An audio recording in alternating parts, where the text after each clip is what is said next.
Good morning, everybody. I hope everybody's having a great holidays. Just want to start by saying how excited I am, how grateful I am for the opportunity Coach Beamer's given me, and our family's excited about coming to Columbia, and just can't wait to get there and get started. David with the first one. Hey, Will, David Cloninger with the Charleston Post and Courier here. Congrats on the gig. What made you choose South Carolina? What about this place spoke to you as your next stop?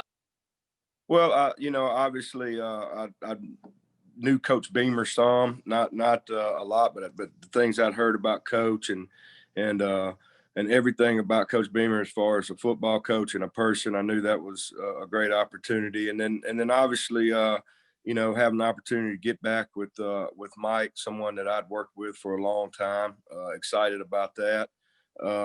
And then just, I understand the passion at South Carolina. Coach was talking about it earlier.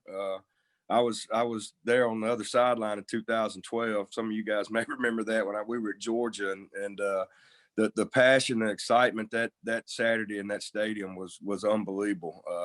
I've never experienced anything like it, and just look forward to getting that back like it was in those years. And South Carolina, to me, always had tough physical teams, and want to be a part of bringing that back.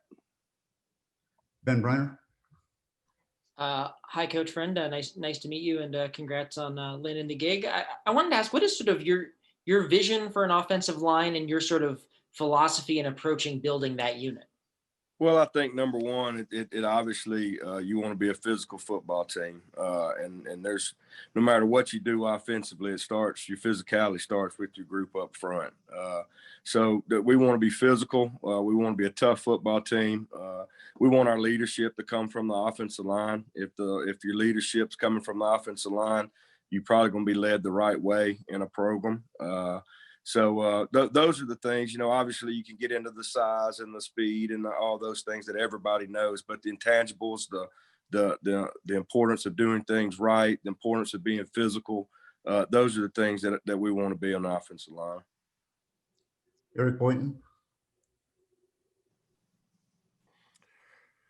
Yeah, Coach Eric Boynton with the Spartanburg Herald Journal. Congratulations on the job.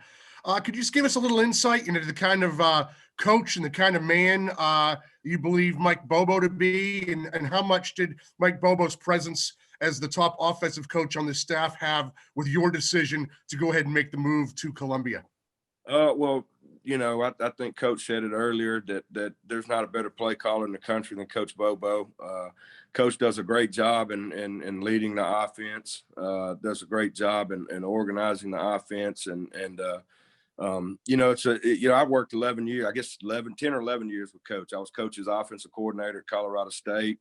So a lot of the same things that we believe in, the same philosophies, we hold those true. Mike's been he shaped my career as an offensive coach, and so to be able to get back with Mike and is great, and excited about that. But there's nobody better in the country than Mike Bobo, and so I'm excited about that. Mike Yuba. Well, Mike Ewan from Watch Fox Sports. We know the importance when it comes to the continuity in a report that an offensive line has. Would you say that's similar in terms of just the continuity with an offensive line coach, in terms of having a guy like Bobo, as you mentioned, that you coached with at Georgia and Colorado State? Like, how much can that help and benefit an offense for you guys? Well, there's no question, familiar with what each other do, and as far as schematically and then term wise, all those things matter so much. And it's one thing to start new and then have to learn a new offense and those type things. It's refreshing to be able to come in and not only know what you're walking into and the terminology and what's expected, but also believe in it. I think those are big time. That's awesome to be able to do. And really with Coach, I left in 2018. I left to go to Tennessee, and when you've had somebody that's been your offensive line coach or he was my play caller for that long, it's a lot of, there's a comfort that you always have. So it's good to get that back and excited about doing it. Hill McGranahan. Hey, Coach, this is Helmut Granahan, South Carolina 24/7 side. I was just curious how familiar you are with some of the players on the roster here at South Carolina, the offensive linemen. I'm sure there are a few guys that you got to know a little bit through the recruiting process, but how familiar are you with all those guys? Well, obviously, coming from within conference, I watched these guys a lot as the year, this past year. For whatever reason, it just turned out that we played teams after or whatever it may be. So there were a lot of times we played South Carolina the first game of the year, but got to see their offense a lot throughout the course of the year on tape. Know a handful of the guys through recruiting. Tried to sign a couple of them while we were at Tennessee, and new guys throughout the recruiting process. So there's some familiarity with the guys that I'll be coaching now. And, I thought, I think that's always a plus, kind of know a little bit of the background. Plus, there's with Coach Bobo, he'd been with them a year and they've been under his system for a year. So those are all things that are pluses that we're looking forward to. But like with anything else, you're coming in, it's a fresh start. It's a new start for guys to be able to prove, what they can do and really sacrifice to get South Carolina back to where it needs to be. So it's really excited about that. And I think the kids will be too, getting a fresh start and a new coach coming in here. And now it's time to go compete and see who the best guys are. Josh Kendall. Hey, Will. You went through Mike's first year at Colorado State as a first-time head coach. Can you talk about seeing him adapt to that role and what you think he and maybe you to some degree can do to help Shane make that same sort of transition? Well, I think my dad was a high school coach, and I actually I heard Coach talk about it. Eric talked about it earlier. I got to coach 1 year with my dad, and I first started coaching, and he told me one time, he said, "Hey, listen, you got a lot of good ideas, but the job of an assistant coach is to make the head coach's job easier, not harder." But I think that's why you have assistant coaches. There's jobs that Coach Beamer will put in for us to do, and our job is to make his job easier. And we have a job to do, and that's a big role for an assistant coach. But Coach Beamer's ready for it, and no different than anybody else. And Coach Bobo had his first year as a head coach. That's the role of assistants, to do what's asked by the head coach and make the head coach's job easier. Thanks, Will. Ben Briner. Hey, Coach, forgot to introduce myself before. Ben Briner from the state newspaper. I wanted to ask, you've obviously, you said, been with Coach Bobo for more than a decade. How has his style and his scheme evolved and changed from the offense that you first worked with him in to now? Well, I think one of the things that's made Coach Bobo successful is there's been different ways to attack the defense and different ways to be successful. He's done it with a lot of different styles of attack. As an offensive coach, sometimes you got to be able to play with the personnel you have. And if you go back and look at Coach when we were at Georgia, and the same thing we were at Colorado State, some of the top quarterbacks in the history of the Southeastern Conference have played in this offense. And then also, we've had guys that have led the league or been in the top of the league in rushing. So there's a lot of different ways to attack.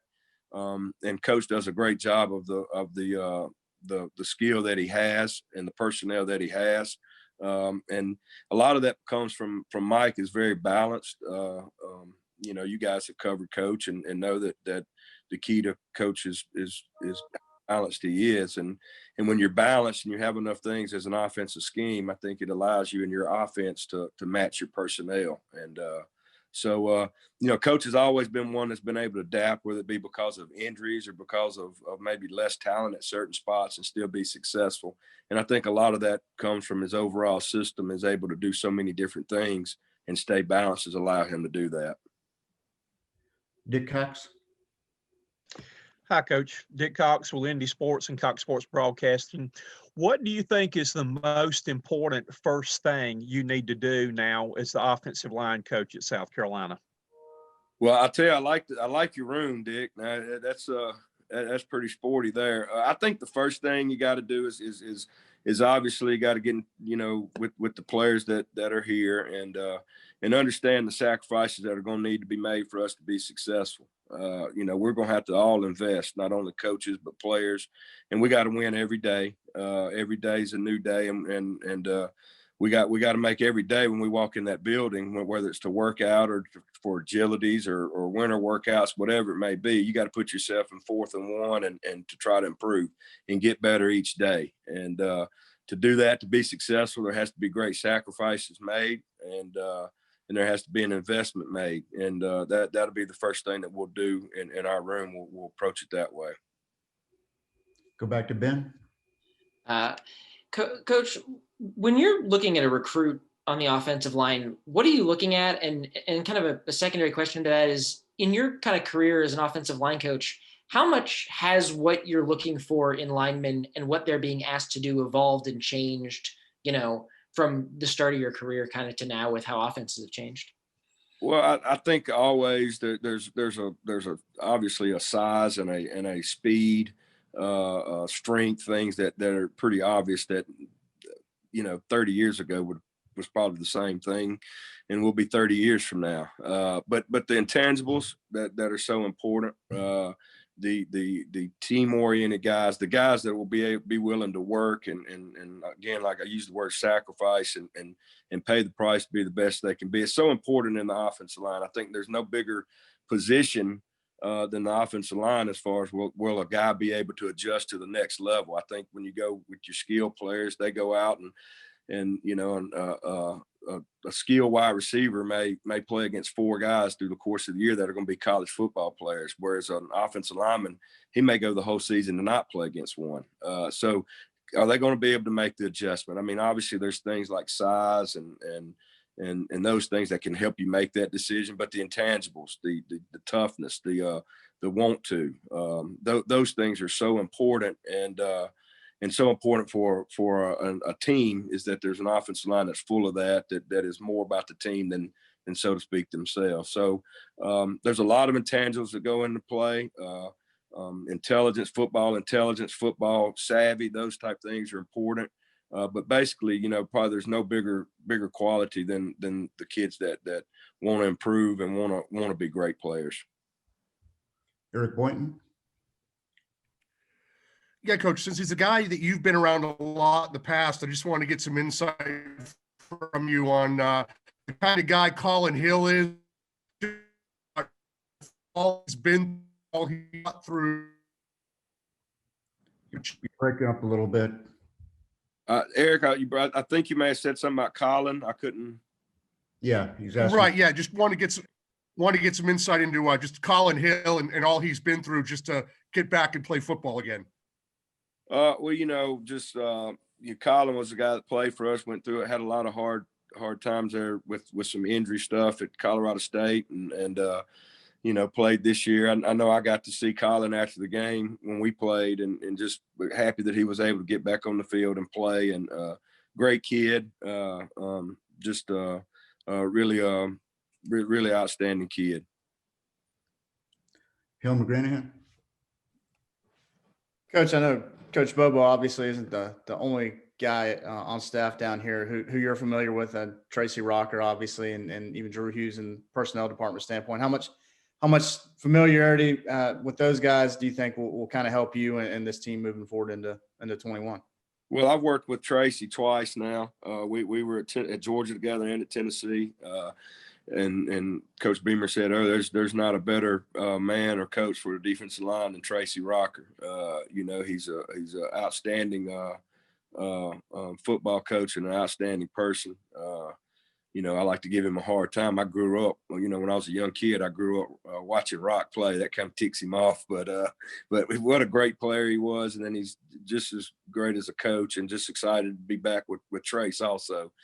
Drew did a great job at Tennessee for us, and Drew does an outstanding job. So excited to be back with Drew and can't wait to get back to work.